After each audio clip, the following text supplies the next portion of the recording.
Good evening, everybody. Welcome to Sunday service. We are live July 25th. I'm looking at my little girl. She's trying to come in here into the office.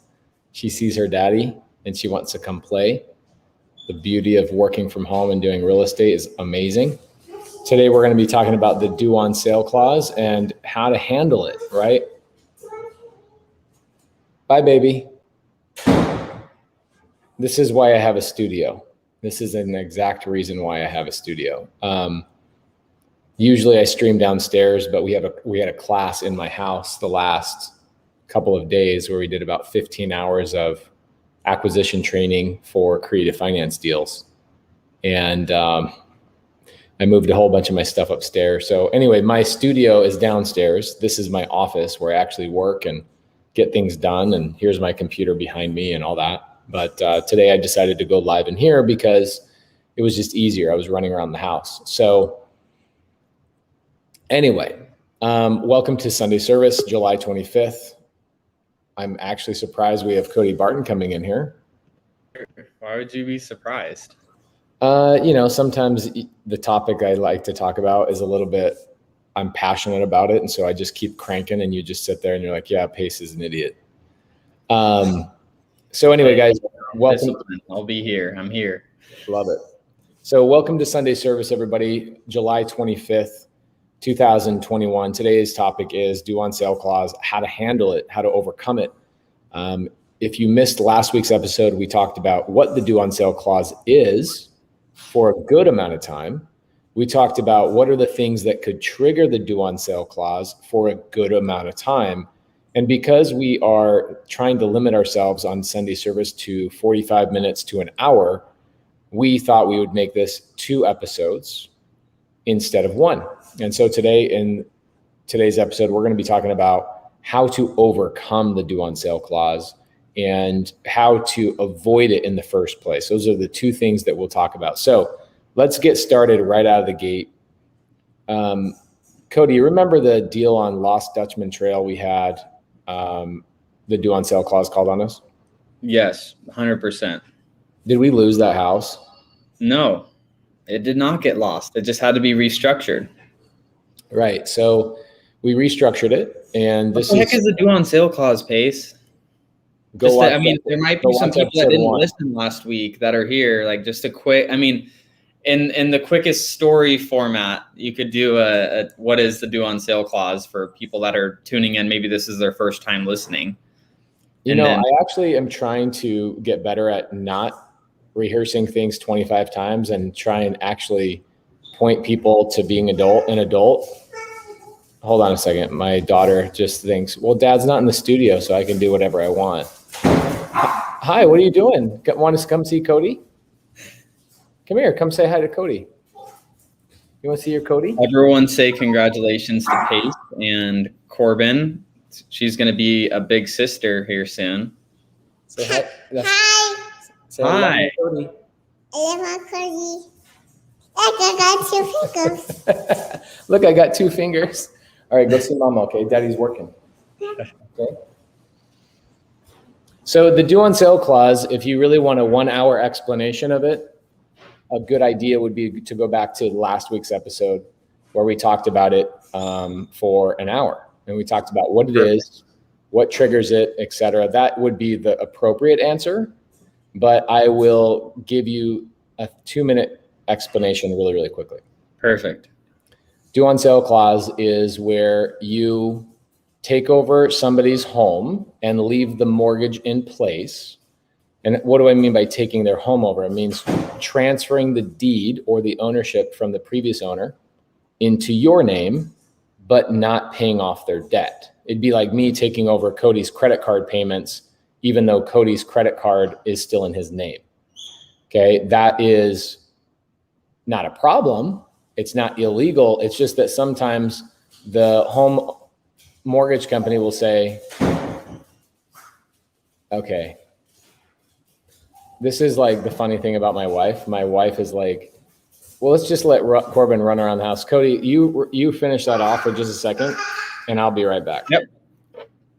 So in regards to the due on sale clause, so what Pace was basically saying was if he took over my credit card payments, but the debt is still in my name. That's essentially what's happening when we're talking about, purchasing a property subject to and taking over, taking title to that property, but not changing whose name is in the debt.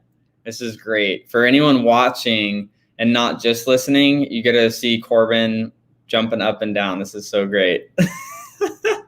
But so, going back to the due on sale clause. So you're taking over the title of a property, but the debt is staying in place. And so typically most mortgages, they have a clause in them called the due on sale clause. And so I want to pass the story. This was talking about.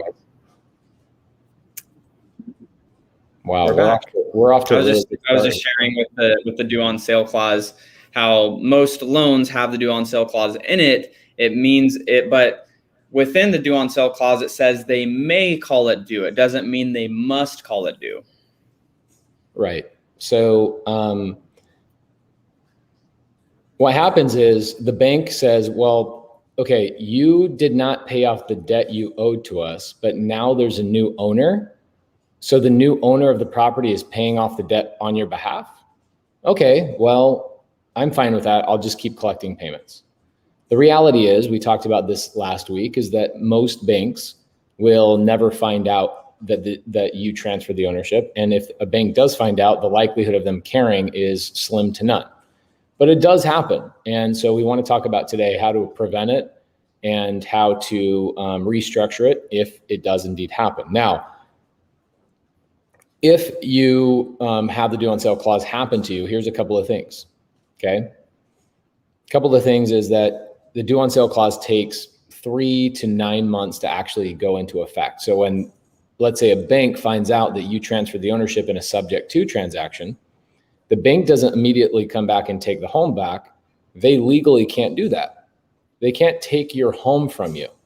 They cannot take your home from you unless they go through a foreclosure process. And so what they do is they send you a letter. This is the mechanics behind it. They actually send you a letter, and that letter says, we've noticed that the ownership of this property has changed, and we are enforcing the due on sale clause, and we are accelerating the mortgage, which means we want to be paid off immediately. And if we are not paid off immediately, then we will foreclose on the property utilizing the due on sale clause, which means you sold the house to somebody else, but you did not pay us off. It doesn't matter if the payments are on time. It doesn't matter any of that stuff. None of that matters. And so if you don't pay them off immediately when they find out that you transferred the ownership, what happens is they will have to 100% of the time foreclose on you through a judicial foreclosure, which takes months and months and months, if not years. And here's the thing. It does not affect the seller's credit if the house goes into, if they call the mortgage due and the due on sale clause is actually evoked.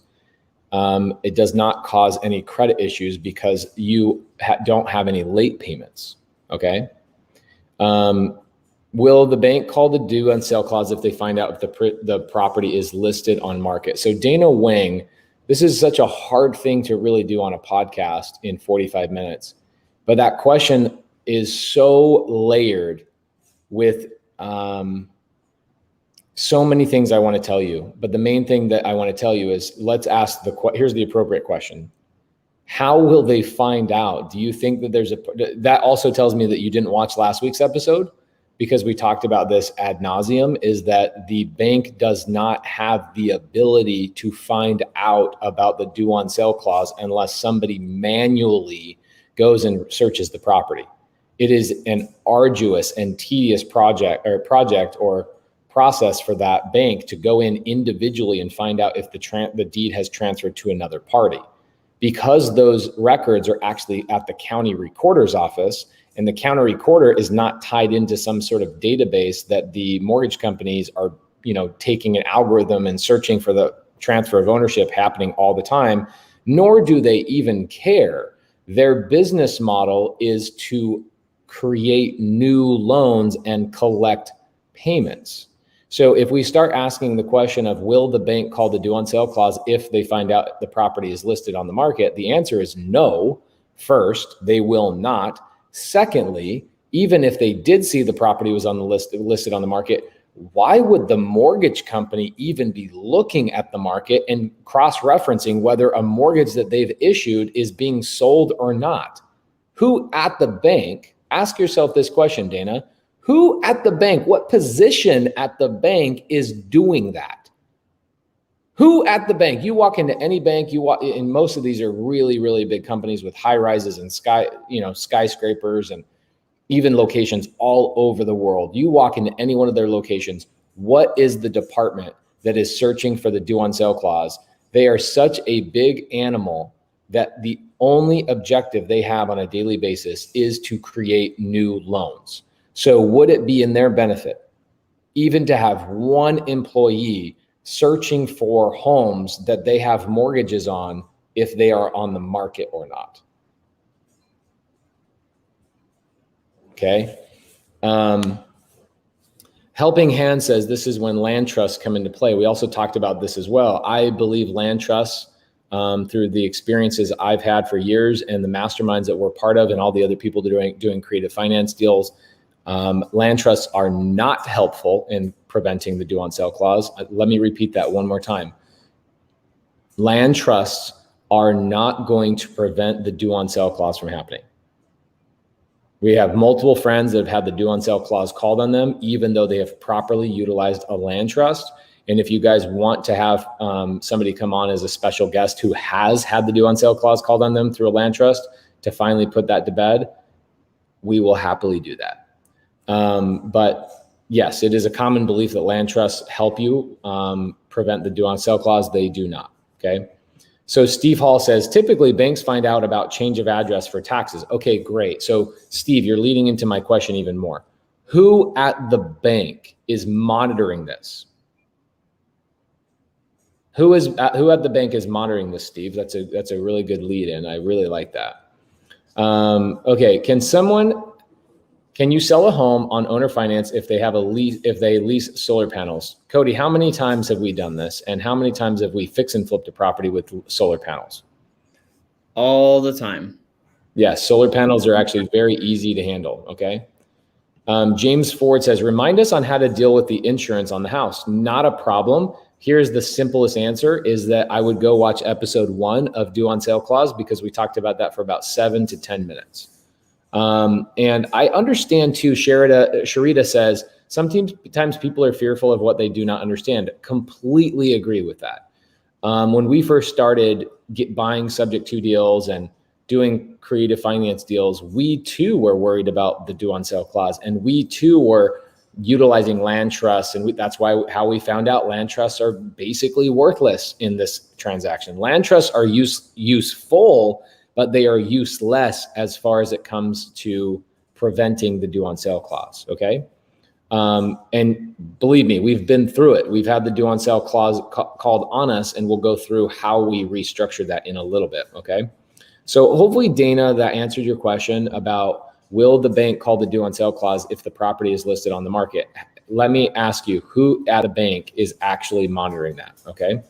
Adam says, hey, Pace, if the due on sale clause was called on a loan, would it affect the seller's credit negatively? No, immediately.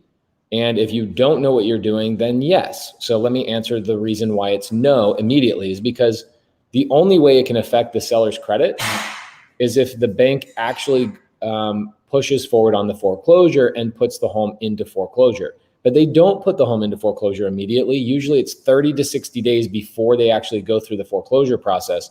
When they first start, what they're doing is they're sending you a warning or a demand letter, and they're saying, we want to be paid off immediately. And if you don't pay us off immediately, then we will then have no other choice but to put the home into foreclosure.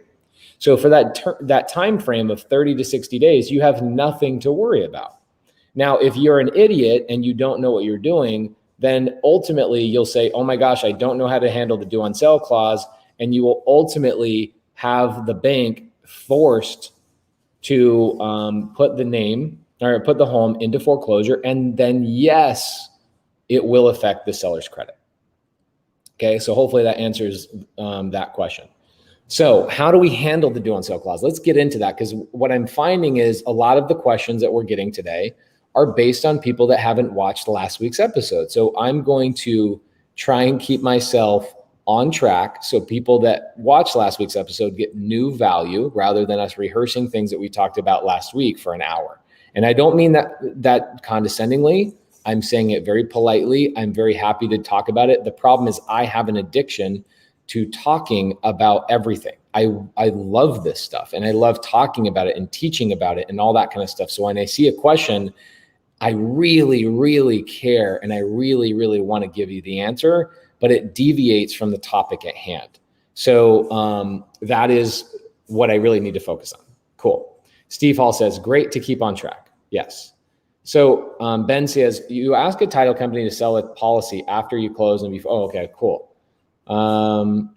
JD says, anyone know if a limited power of attorney that is a sub-2 seller signs is no longer valid if the sub-2 seller dies? No, you still have a power of attorney.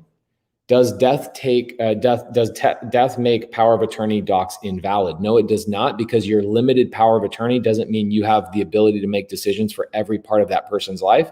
You only have the ability to make decisions on behalf of their mortgage and on their insurance. And so you have that ability as long as you are the owner of that individual property. Okay. Daniel says, you just answered my question. Cool. Hopefully that helped. How do we sell on a wrap without first closing on it? So Manuel, what I would do is I would squat up with one of my students. I just did a mini course for my students live, which is collectively about 12 hours of how to find wraps, how to value wraps, how to find buyers, how to sell the house, how to do it without closing on it. And if your question is, how do I do this? That means you have not watched that mini course. So I would go squat up with one of my students who has watched that mini course, and they will help you through that process. Okay. Marie Flagler says, through a loan modification, the bank found out the deed was not in the seller's name. That's very interesting. Why would the seller be doing a loan modification on a home they no longer own? That's a question I have for you. How do we put it back in the seller's name temporarily? So Marie, that's a great question. By the way, Marie, you're on Facebook, and so are multiple other people. So we have well over 200 people watching tonight, which thank you guys so much. But please, if you're on Facebook, go over to our YouTube channel, go to youtube.com/PaceMorby and watch this on YouTube. It's a lot easier format. And a lot of times Facebook makes it so you guys can't communicate with each other.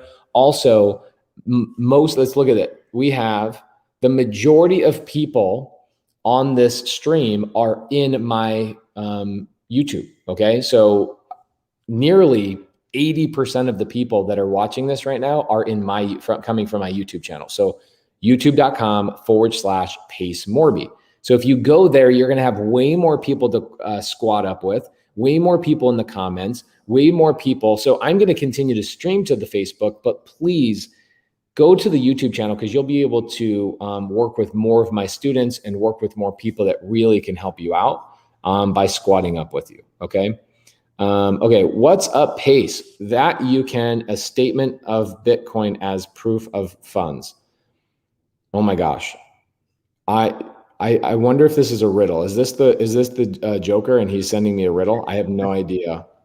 Okay. So we started the process before I did sub 2 because it was a pre-foreclosure. I get that, Marie, but at the end of the day, why didn't you do a loan modification first and then take the home subject to after the loan modification was completed? That's the process that you need to follow. That's what I teach my students. You always, always, always do the loan modification first, and then you do the subject to. You don't do a subject to and then a loan modification. First and foremost, if they're going to adjust the loan and restructure the loan, wouldn't they want the seller on the deed? Of course they would.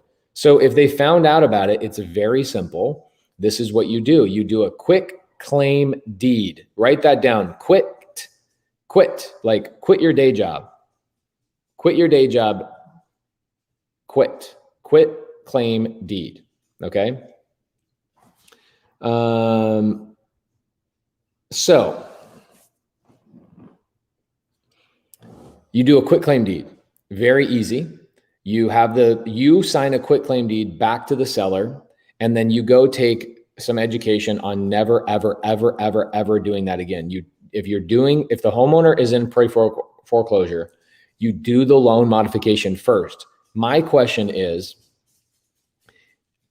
if you did the loan modification, and what if they got rejected for the loan modification? Why would you have taken that home over subject to before the loan modification was done and you knew what the new interest rate was?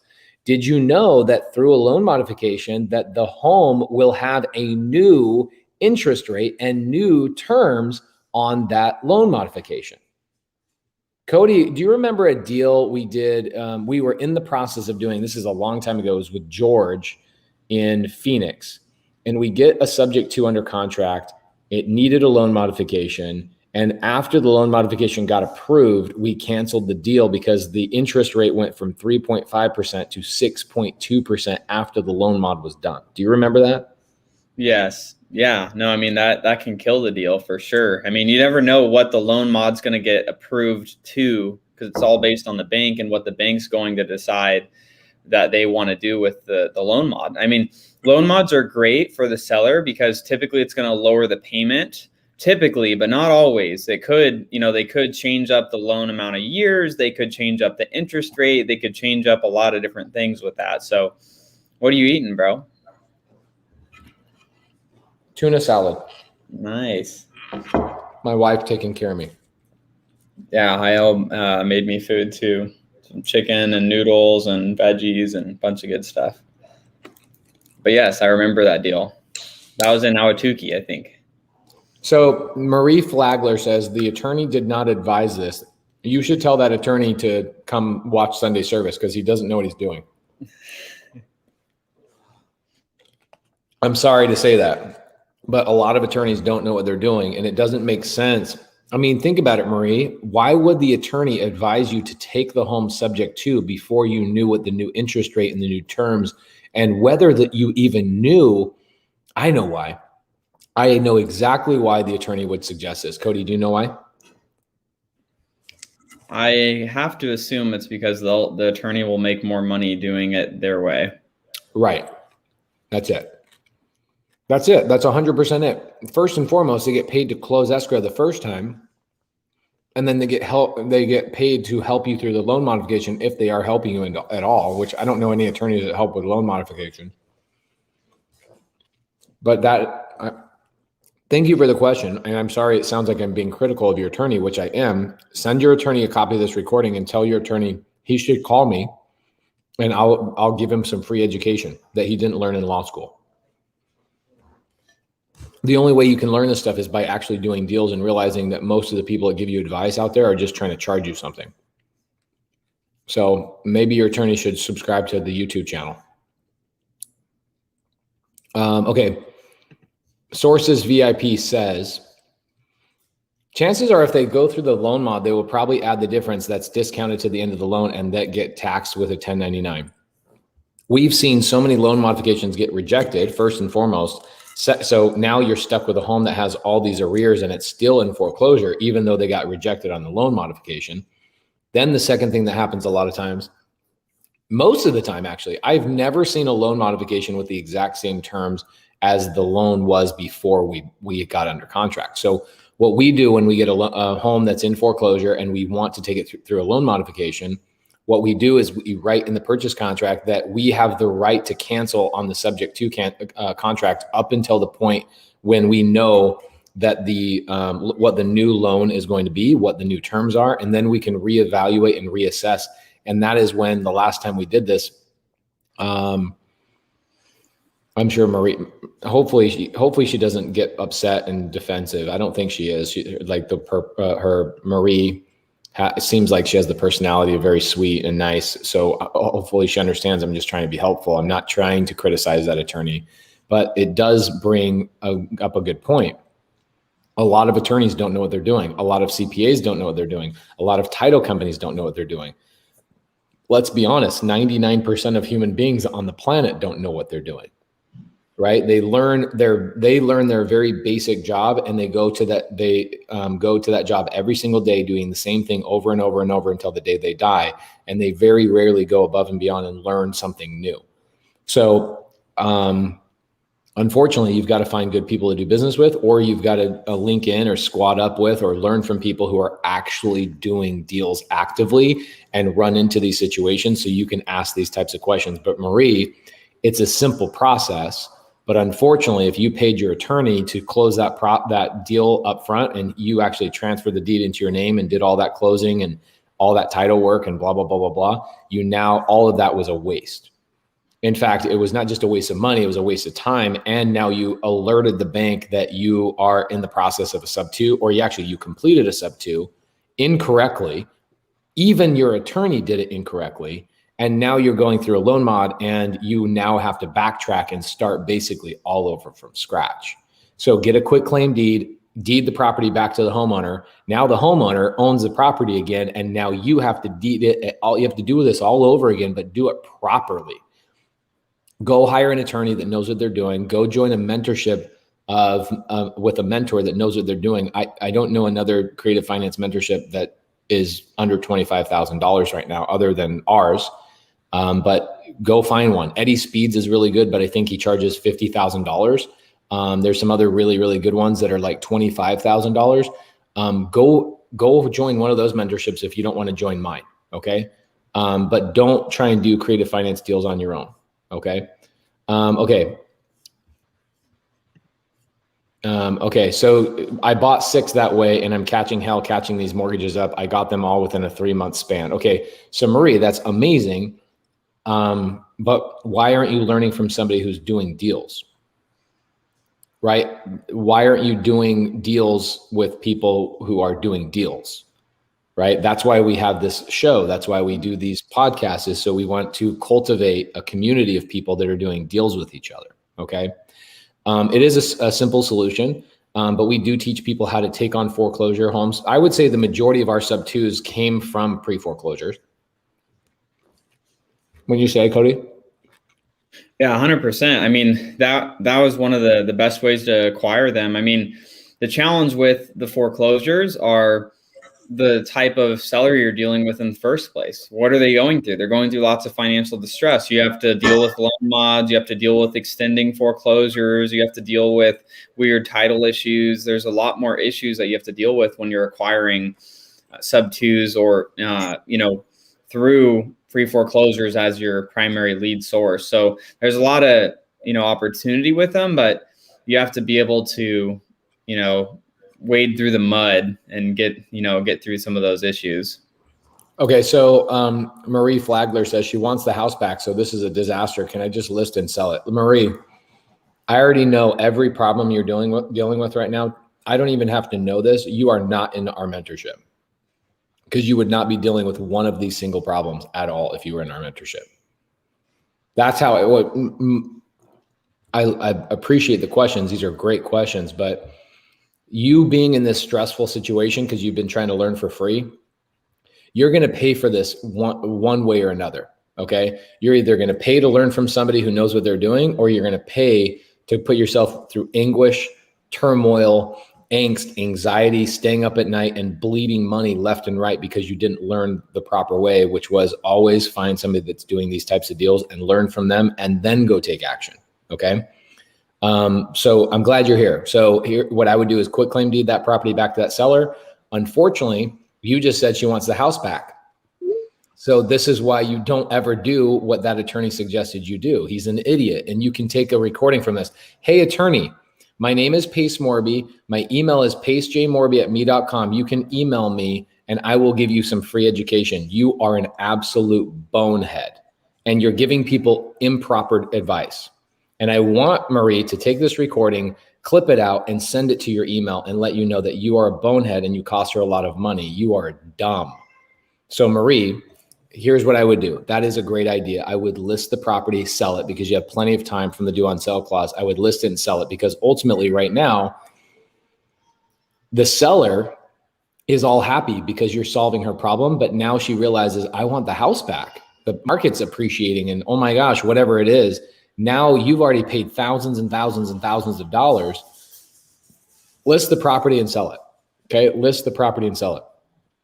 Cody and I have listed properties and sold them based on issues we were having with things we had with the seller or whatever else. That's always a great option. It doesn't happen that often, but it does. And we get a big chunk of money back because, you know, we made money on the deal. But that's what I would probably do. The next thing I would do, Marie Flagler, don't join my mentorship. If you were going to join my mentorship, you probably would have already joined the mentorship. Go to like Eddie Speed. I think it's like USA Note School. It's like $50,000. That's a pretty good mentorship to join. What I want you to do is just work with my students. Okay. My students will help you out. Don't join my mentorship. Okay. So,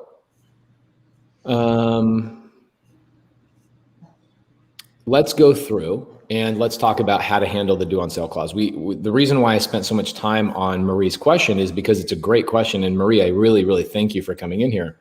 If you run into the due on sale clause, a very quick solution is you deed the property back to the homeowner and you restructure the deal. Okay. I'm going to say that again. You deed the property back to the homeowner and you restructure the deal. So if you are learning from somebody that knows what they're doing, your paperwork will state that you have the right to deed the property back to the homeowner and restructure the deal at any point in the future based on the potential of the due on sale clause happening. That is actually in our paperwork. That is what the seller agrees to. The seller agrees to be available for us to exchange paperwork in 5 years, 10 years, 20 years, 30 years, okay? So if the due on sale clause happens, boom, we deed the property back to the homeowner and we have now multiple ways that we can restructure that deal. Either A, we restructure the deal on write this down, an auto-renewing lease option with the option price to be the mortgage balance at the day you execute the option. I'm going to say that again because there's so many people who never. So good. How good is that? So good. Nobody will do that. Tell your attorney to watch this podcast because he's never heard that in his life. I can guarantee you that. Well, how much did his professors charge him to learn and get his law degree? Because I should be getting paid. Tell him to pay me for a scholarship. How do we know this? Because Cody and I have been through it. We didn't read it in a textbook. We've been through it. We know what this deal is. Yes. Yes. We got to figure this out. Right. So here's what we do.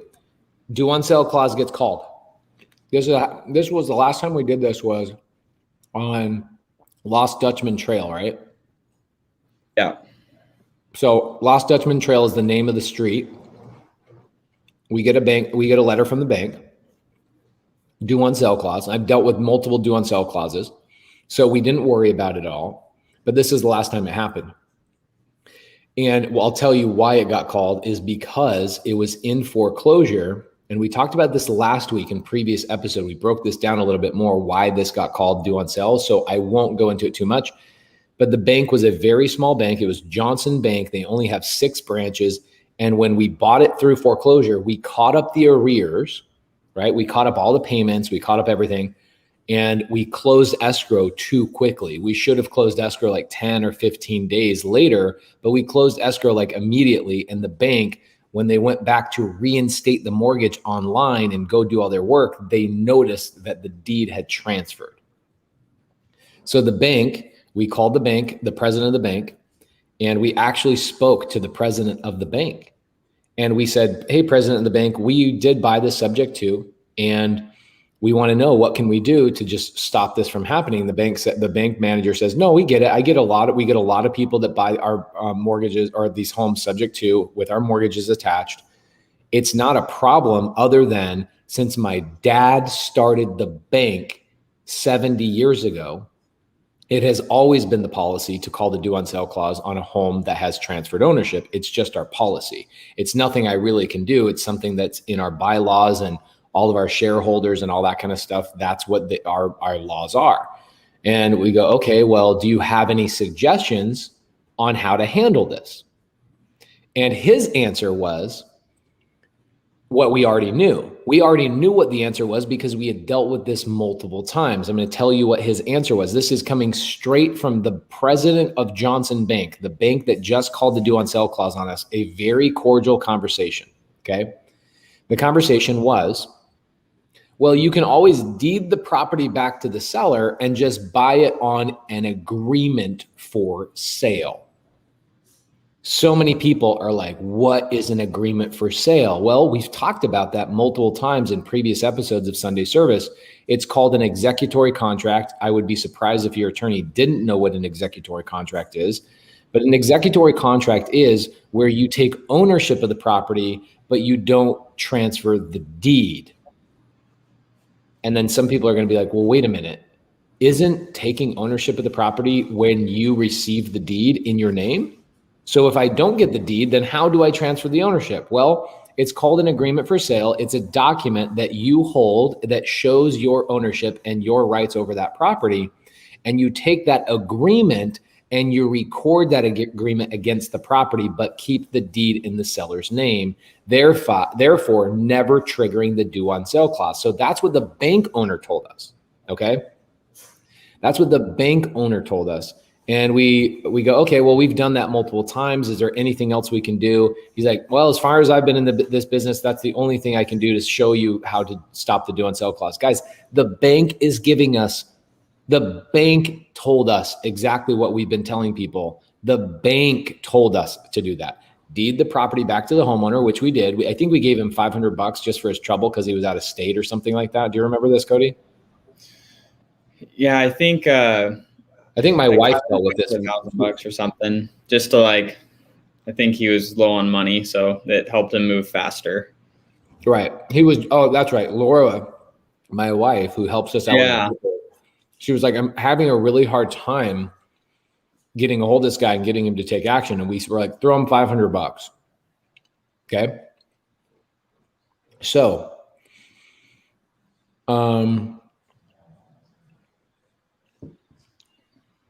yeah, Desiree Gonzalez says this can be used to answer that seller objection 100%. So that's one way. Another way to do it is you buy the property in the first place on an agreement for sale. But we've talked about why we don't buy on an agreement for sale is because we don't get the deed, and I would prefer to have the deed. Okay. Now, if I'm a little sissy, SISSY, if I'm a little sissy and I'm so afraid of the due on sale clause, then buy everything on agreement for sale and never get the deed. So Michael Mason, what about filing a memorandum of interest? Well, a memorandum of interest can be gone around. You can go around a memorandum of interest. Our title, Cody and I own a title company. We go around stupid wholesalers' memorandums all the time. Go around them. What does that mean? We can sell the property, even though there's a memorandum on the property. I bet so many people don't know that you can go around a memorandum.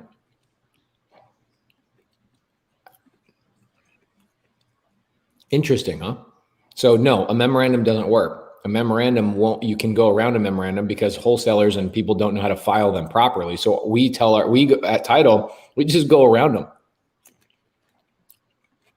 Bye-bye memorandum. Okay. We just had a memorandum on one of our deals. How much will we make on that deal, by the way? Which one? The Coolidge. Oh, Coolidge. I mean, 150? Yeah. 150 is pretty solid estimate. I mean, that was a situation where we had the deal under contract and we had a memorandum and someone else tries to just go and contract it and file their own memorandum after us. Mm-hmm. Like they could just do that just to stop us from buying it. So we actually Laura on that, honestly, because she did so much work on that deal. I'm so grateful for everything that she did on that deal and continues to do because of all the freaking issues with it. Ooh, this is good.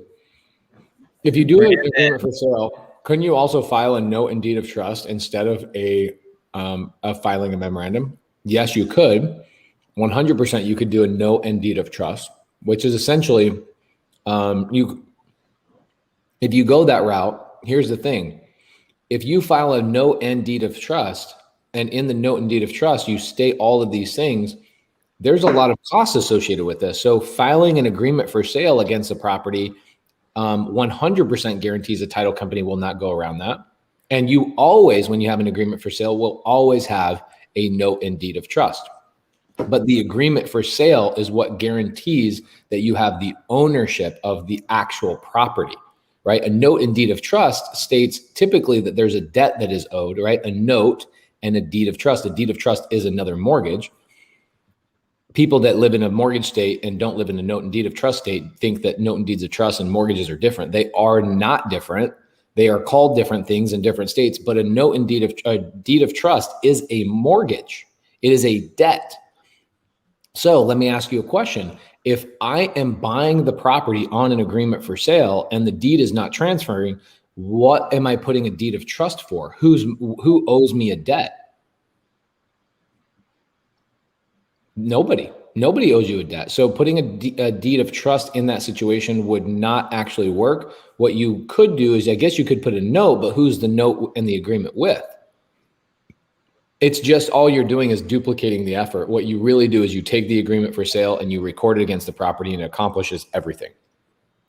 Now, if you're buying it on a wrap, right, where for example, I bought this house I'm living in on a wrap. I have a $1.2 million sub-2 mortgage. I have an $800,000 seller finance deal at 0% interest. I purchased this on a wrap. So yes, my $800,000 has its own separate note and deed of trust. So technically, yes, but I still transferred the deed on the property, even on the $1.2 million deed or $1.2 million debt, because I want the ownership of this property and I am not worried about the due on sale clause. In that situation, then yes, I put a note and a deed of trust together for the second position on a wrap. But if I am only buying a sub-2, clean sub-2, right? I don't owe the seller anything after I give the seller maybe $2,000 or $3,000. What would the note and deed of trust be for? I would be writing a note between who, and I would be writing a deed of trust between who and who? Nobody. So what you do is you buy it on an agreement for sale. You take that agreement for sale and you record that against the property, which shows your ownership, and the title company will not have the ability to go around that. It actually creates a lien position.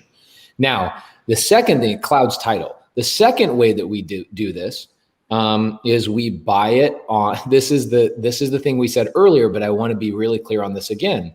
The second way that we'll buy a property if we restructure it is through a lease option. And I highly hate buying houses on lease options unless you do it this way. So pay attention and write this down, gentlemen. Do you guys feel like I was too mean to Marie's attorney, by the way? I think Marie probably got really mad.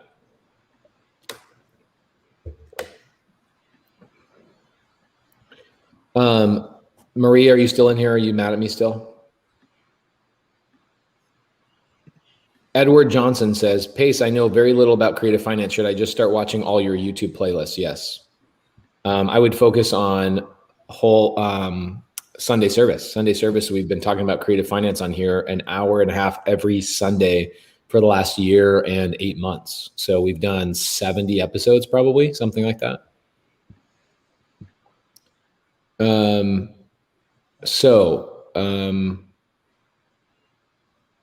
Alonzo Edmondson, your personal questions get answered. If you are in my mentorship, just in the last 2 days, I did 15 hours. Yesterday on Saturday morning, 6 a.m. until 4 p.m. on a Saturday, I spent 10 hours live with my students answering questions, 10 hours. And then this morning, 6 a.m. until 11 a.m., so I went another 5 hours. So just in 2 days, I did 15 hours of live on a Zoom. So I can actually, you raise your hand, I have a question, you speak to me instead of doing it in the comments. That is what a mentorship should be, is that you can come in and ask live questions, okay? I'm sorry that these podcasts are really hard for us to answer everybody's questions. It is challenging. Let's see. Yeah. One of our students, Ben, and his partner, Redger, was like, my rump was sore from sitting all day long learning. Desiree says it was fire. Yes, I saw Desiree in there. She had a lot of really good comments and a lot of really good questions. Robbie says Pace, and Robbie's actually came to my house. So good to see you in here, Robbie. Robbie says, start a new mentorship for attorneys and accountants. We are actually not a new mentorship, but Sean St. Clair, our attorney, and us are actually we're helping Sean build a Facebook group for attorneys nationwide that want to learn this stuff at a higher level. So we will be doing that over the next couple of years. It takes a long time to get attorneys to give a crap about anything, to be honest. So write this down, guys. Write this down. This is the second way to restructure a due on sale clause, okay? The second way to restructure the due on sale clause is you can deed the property back to the homeowner, okay? And if you have the proper paperwork, your proper paperwork allows you to do that at any point, and the seller agrees to it, that even though you may deed the property back to them at some point in the future, it does not negate your ownership, okay? So that's what our paperwork states, and that's what protects us. Then what happens is you can repurchase this home. Listen to this. This is super interesting. You repurchase the home on a lease option that auto renews until I decide to execute my option. And my option price is whatever the mortgage balance is on the day I execute that option. That's a lot to unpack. This is why I like having my whiteboard and like spending hours and hours talking about my average time right now to answer one student's question is about 42 to 43 minutes. Because it's like, wow, what a great question. Let's talk about why that's a good question, this, that, and the other. Okay, boom. I had a student come in today and he's an engineer and he goes, can you answer me in a granular level why X, Y, and Z? And I go, absolutely. So 20 minutes later, he goes, oh my gosh, I totally get it. I totally get it. I go, hold on. I'm having so much fun on this. I'm going to go another 20 minutes talking about this. And then all of a sudden the comments were like, oh my gosh, this is crazy. So I love answering the questions, like very, very detailed. But that's the surface level. The surface level, it would probably take me 45 minutes to truly unpack what that means. But let's do it. Let's talk about this one more time. If I get the due on sale clause called on me, I should have used the proper paperwork. I should have coached the seller along and told them that there's a possibility of the due on sale clause. I should have the ability to deed the property back to the seller at any given point that does not negate my actual ownership.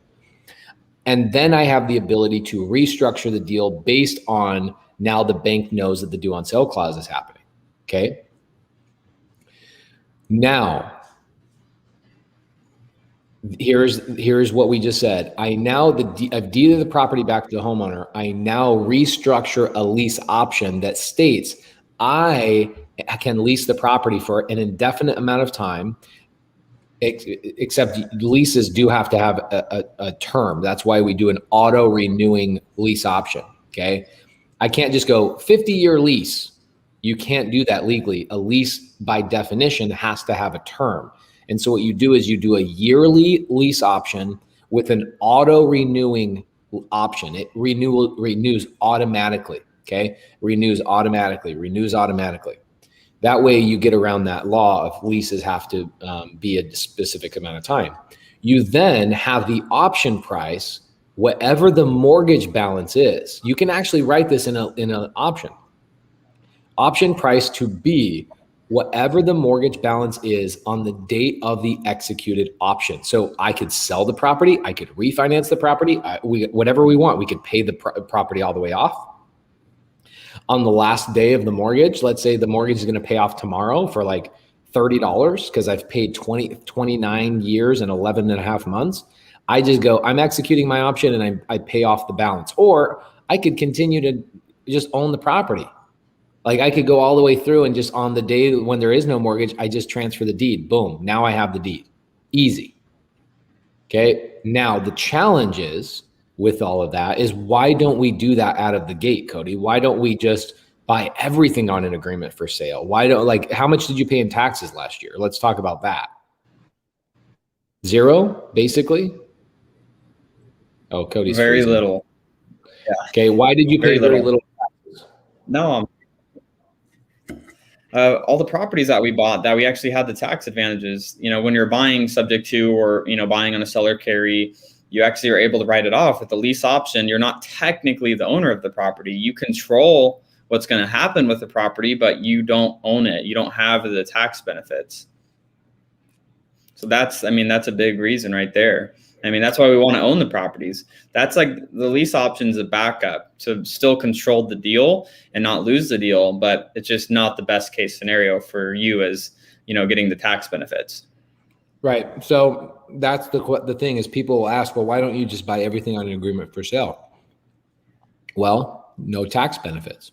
And then also when we don't have the deed, I just don't feel as secure as when I do have the deed. Right. When I have the deed, I am the almighty powerful owner of that property. Yes.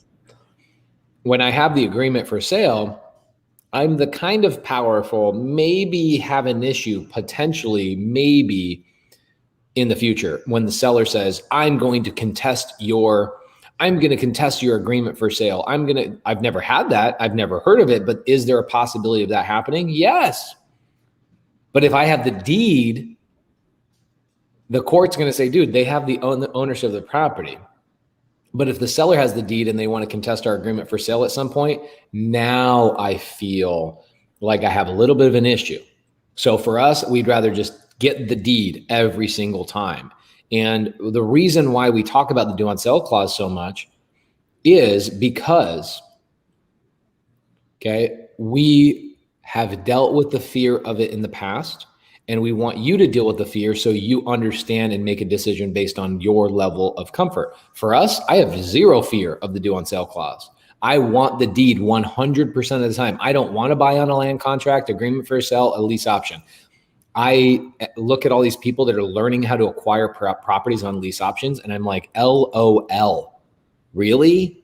You're acquiring properties? You're not acquiring properties. You're acquiring leases that you ultimately have to at some point go get a loan for. Cody and I are acquiring actual properties, and we are taking over loans without our credit and getting sellers to seller finance us stuff on stuff that's not subject to.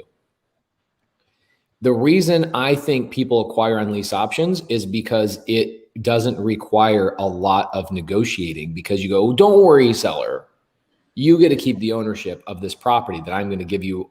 I'm going to go through all this rigmarole and all this tediousness and all this everything, but you get to keep the ownership. F that. Get better at negotiating. Get the deed. Okay, go get the deed. How many opportunities have we even had to buy on a lease option, Cody? We never are going out and trying to do that. So I don't even know. We're always just going for sub 2 or seller carry or a hybrid of the two. So there's not really that many that come up as that, but I don't know. I'm not interested in buying on a lease option anyway. Just doesn't. Yeah, it can make sense for people to use it, obviously, but it's just, if you can get the tax benefits, why not get the tax benefits? And the deed. And just have the ownership. And you don't ever have to refinance the deal out and execute the option, right? Yep. 100%. Guys, have we so many of these? Well, I'm going to ask Cody a couple of questions. Have we sufficiently told you 2 options of exactly how to overcome the due on sale clause? There's a third option. I'm going to say it really quickly. Did you know that there is a company that actually issues due on sale clause insurance nationwide? Our students know that. But most people don't know that there is a company that will issue due on sale clause insurance against a due on sale clause. Okay, but why don't I really use them? Well, because they cost money, and I would use them only if I didn't know how to handle the due on sale clause by myself. But we do, and we've dealt with it. Cody, what are your big plans for the week, bro? Oh, just getting the funding lined up for few flips that we have closing this week to buy. A lot of exciting stuff. Working on some stuff with Start Virtual. Man, this will be like the first full week back after like the catch up week. So, it's awesome. I'm super excited for tomorrow and to get back to it. Look at this. This is so good.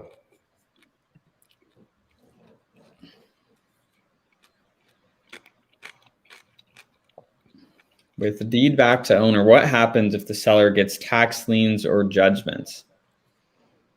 Okay. So a tax lien or a judgment is only important based on the position when it's recorded. Okay. So for example, let's say I take over a home subject to, I wish I had my whiteboard out. I wish I was in the mentorship right now. Cause in my mentorship Zoom, I'm like writing things out on my whiteboard and it's like visually great. I also like Mike's comment right here because that's very true. Okay, so take a look see at this. If I buy a house on an agreement for sale, I record my position in second position. So the first position is the mortgage company. The second position is my agreement for sale. So I don't care. I don't care if the seller gets tax liens and judgments and all that kind of stuff and it comes in behind me. Because it doesn't matter if it's an IRS lien or if it's God himself. God himself has to go in third position. So my position is protected. I'm in a perfectly fine position. So when we write the agreement for sale, we show how much of the ownership of the property we have, what we're buying it for, all of that kind of stuff. And the agreement for sale will protect us in that position. If they come in and get $1 million tax lien behind that, it doesn't matter. I can go sell the property and I get all my money back before the IRS, before the tax liens, before anybody else gets their money, before God himself, who might be in third position. I say that because I'm trying to get you to understand it doesn't matter where the liens come from, where the judgments come from. It matters when. So if I hold the deed today and then tomorrow I deed the property back to the owner, and then the same day, I also record my position on the property in an agreement for sale format, I am then protected against any lien, any time. Who cares? It doesn't matter. Great question, though. Okay. Is what you're doing now exactly what you would be doing if money was no option, or would you be doing something else? Is this your perfect life? I thought about this a lot today because I had mastermind students hang out with me this whole week. I have mastermind students staying at my house right now. Oh, really?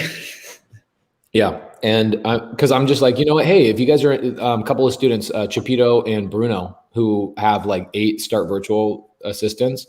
Yeah.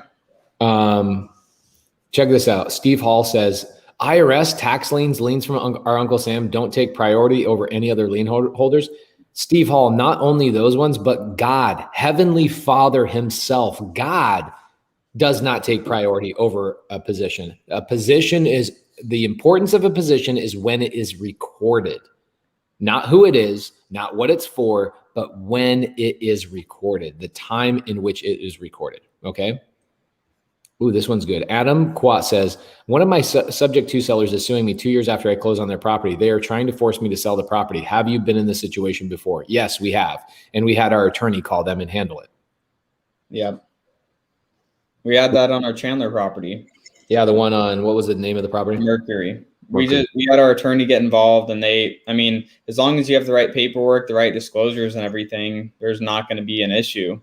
Mm-hmm. And we just had our attorney remind them and their attorney kindly of the agreement that they agreed to originally and signed, and it went away.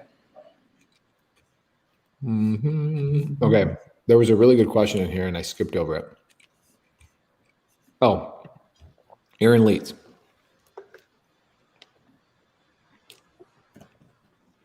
Yes, I'm doing exactly what I want to do. It's hard to even believe this, but like, think about it. It's really weird to think about this, especially from people that work so much. I am retired. What I do for a living is I am retired. So think about this. I have one Airbnb that makes me 10 grand a month. I have another Airbnb that makes 8 grand a month. I have another Airbnb that makes 5 grand a month. I have multiple Airbnbs that make 3 or 4 grand a month. I have multiple Airbnbs that make $2,000, $3,000, $4,000 a month. A lot. I technically don't ever have to work again. I'm retired, but that's some boring shit. Are you serious? Bro, you were put on this earth to do some epic stuff, man. I am like, we're now on a TV show. I can tell you right now that being on the TV show has absolutely deterred me from my perfect life. It truly has. Being on the TV show has deterred my perfect life. I'm now looking at my week, this upcoming week. I feel like I have a 9-to-5 job, and it's like, it's atrocious. Monday through Friday, I'm required to be on set. I'm required to not use my phone. I'm required to do a whole bunch of stuff and be locked into a position that I can't serve my higher purpose. Now, the TV show is a cool experience. I think we're going to have fun with it for a year or two. But ultimately, I thought about today, I was like, you know what my perfect life is having the house that I live in and living in the area that I live. I love Arizona. I know Cody loves Arizona too. Like having that as my foundational home and then traveling around with my family. And I did that last year for 5 months of the year. So yes, I've been doing this for a long time. I've been doing my perfect life for a long time, going and experiencing things. And then when my kids grow up and my wife and I are by ourselves, I'll probably do a travel show and a food show on YouTube with my wife. Like we'll go, and Cody and Hyel will probably do the same thing. Like you guys will just continue to travel. Like money is not an issue. Being able to do deals from anywhere is not an issue. Employing people is something that gives us energy. We just want to do more. Yep. It's an addiction. It is an addiction. Like when I was thinking about, for those that don't know, I was basically on like a 45 day trip through, and I just got back about a week ago, and I was so excited while I was there. And then when I got home, I was excited, and I'm just like, man, like what else? Like what else is there? Like when people are like, oh, I can't wait to be like retired. It's like that's so boring. Like how many days, like even when we were in Costa Rica and we would surf for like a few hours, I would just start thinking about, I start getting ideas for a certain business. And I'm like, oh my gosh, that's a good idea. I want to do this. I want to do that. Oh, I know how we can resolve something. And it's like, you just think about the different things out of creation, not out of like being forced to do it. And I feel like that's what life's about, is like getting to a place where you're just creating and you're able to create freely and then enjoy as you go. I feel like right now that our great purpose, at least for the next couple of years, is to help people overcome their excuses and their bull crap, like objections they have in their own mind of why they can't get into this business. Because at some point it was challenging for us, right? Like even for you, even for me, at some point, this was a hard business to get into because we didn't have all the answers and we didn't have somebody giving us what we needed when we needed it. Yeah. And 100%. The mentorships that we joined and the people we learned from, it was temporary. It was like, yeah, pay me and I'll be your mentor for 3 months. Or like a weekend or a day. Or a weekend, yeah. Meanwhile, Chapito and Bruno, who are your and my mastermind students from months and months ago, they're in town. I go, come stay at the house. Let's go talk deals. Let's hang out. And because of them, I put a class together. I'm like, let's spend 15 hours together in my house and let's broadcast to all the students. And we all just had a blast. Like that's that, awesome. I am living my purpose. I chose to do that on a Saturday for 10 hours. I chose to do it. That's amazing. I was wondering what you were doing yesterday. I was like, I just see a snippet of a post here and there, and I'm like, what's Pace doing today? Yeah, and I don't tell Cody about it because it's not like we're charging anybody for it. We're just giving our students value and our mastermind students value. And that's part of what I bring to the table with Cody is like, it doesn't matter what day, time, anything. I'm like, hey, we have a collective mastermind student. He's in town. I got a house that can support him staying here. Let me bring that value to the table. I feel like I'm living my greatest purpose right now. And I think Cody and I really need to focus on the next couple of years, how to continually elevate and bring levels of value that we haven't brought before. So for example, like one of the things I'm working on right now behind the scenes is I'm like, you know what? So many people ask me about raising private capital. And most of the time people ask me about raising private capital, what they're really saying to me, it's kind of like, Cody, have you ever heard me say this thing about lactose intolerance? No. Okay, so when somebody tells you I don't like ice cream, what are they really telling you? I'm lactose intolerant? Yes, because nobody doesn't like ice cream.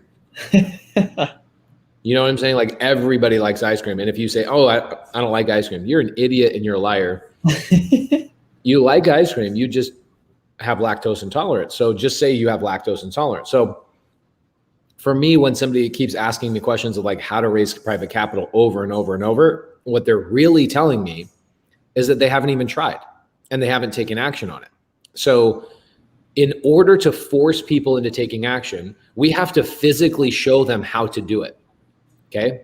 I'm a monkey see, monkey do type of person. So what's funny is when people now say, how do I get started in real estate? I tell them, go watch the 0 to Hero challenge and shut the hell up. Because we have literally showed you every single step along the way through the 0 to Hero challenge. There's nothing more to give you.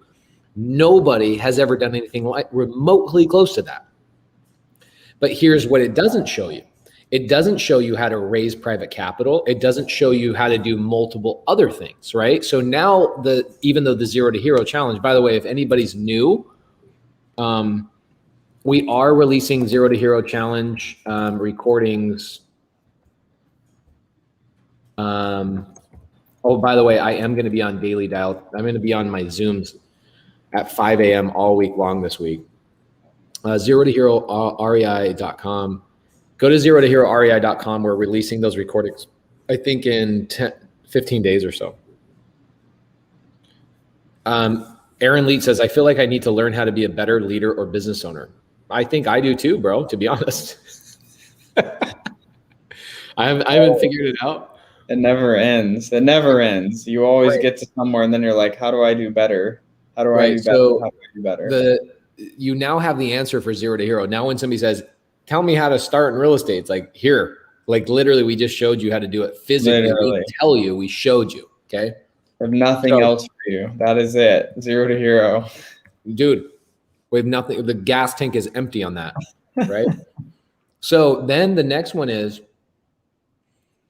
the one I want to do is I'm working with like 3 or 4 other well-known money raisers, people that are really good at raising money that even charge like 15 grand for a raising capital mentorship. And I'm challenging all of them. Put your money where your mouth is. If you're as good at raising capital as you say you are, I want to do a challenge with you for 16 hours straight where we find a deal and we fund a deal with an unknown private lender. We have to go find a private lender after finding a new deal. So they can't be a sub-2 student because I can find private capital in the sub-2 mentorship in like 5 minutes. And it can't be a deal I get from the sub-2 mentorship because I can find a deal right now in 5 minutes, right? So I can't find the deal from my own resources and I can't find a lender from my own resources. So we have to go find a deal and we have to go fund that deal with a private money lender in less than 16 hours or else we fail. Amazing. I'm trying to create a challenge where we fail. Like I want it to be like, well, we gave it our hardest. Oh man, I love it. So, and I'm not going to charge for that. That's going to be available for everybody that's a 0 to Hero. They have they're part of the 0 Hero, right? If they got access to the recordings of 0 to Hero, it's going to be free for sub-2 students and free for 0 to Hero participants. That's it. I'm not charging for it. I just like, what can we do to like elevate? What can we do that nobody else has done before? I'm not Elon Musk. Cody's not Elon Musk. We're never going to land on Mars. That's not what we were put on this earth to do, nor does it give me passion to care about landing on Mars. But what's our version of landing on Mars? Doing crazy challenges. Doing crazy challenges.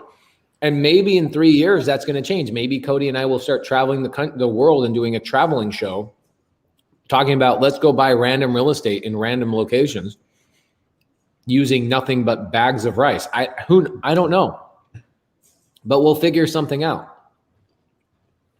But right now, we are living our greatest purpose.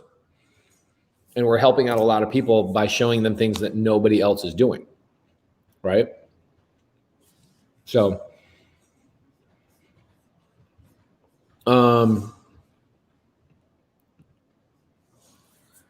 if anyone can be a coach to me on sub 2, I'm all in and I'm dedicated. Well,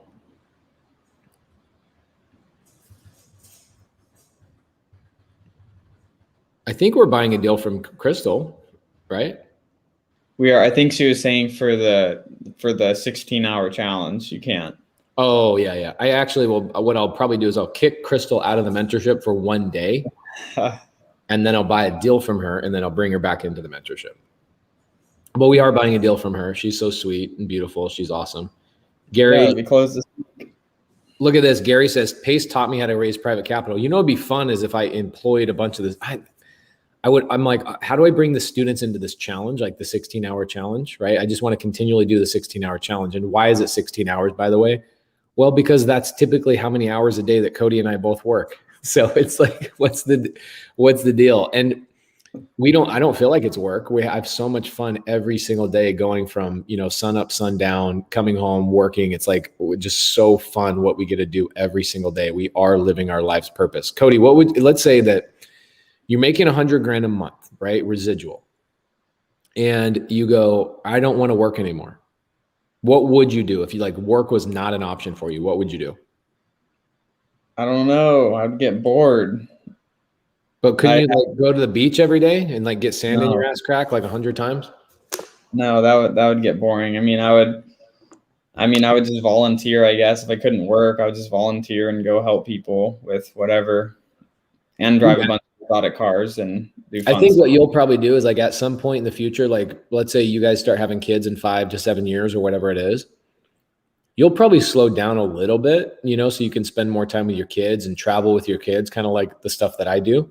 But outside of that, don't you want your kids to see how hard their dad works so that when they grow up, same thing with you, your dad still works hard. Your mom still works hard. Your mom does a lot of philanthropy and helping out charity work and all that kind of stuff. You learned how to work hard from your parents. Yep. So if you're just money's not an issue, which it's not, money's not an issue for me, but what am I teaching my kids by being a lazy piece of crap and just vacationing all the time? Yeah, 100%. Matt Beard in the comment section, buy companies and hang out with authentic people. That's it. Hang out with authentic people, buy real estate, sell real estate, buy companies, sell companies, scale companies, help other people buy real estate, build companies, all that. Go have experiences and have sand in your ass crack. Yep, that's it. You can do it all together. Think about all the places we've traveled. You and Matt were just in Miami. You were you go to masterminds, you meet amazing people. Man, if I could, and you know what I really want to do is I want to invent a time machine. So I wish I never went to college. I never spent any of my time doing anything else. I never went and got a job. I wish I would have got, where I would go? Where? I would go all the way back to when I was 12 or 13, when I was at a point where I could start making decisions. And I would tell my dad, instead of us playing basketball this weekend for 6 hours together, let's read a real estate book together and challenge each other. And let's do real estate deals together. And I would have gotten my parents involved in real estate earlier. I would have been doing that earlier. I wouldn't have been wasting any of my time with my parents were driving halfway across all the way to California every 4 or 5 months to take us on family vacations. You know what we should have been doing is just hanging out at home, reading things and fixing and flipping as families. And my dad would have had a whole construction crew with 12 kids. You know what I'm saying? For real.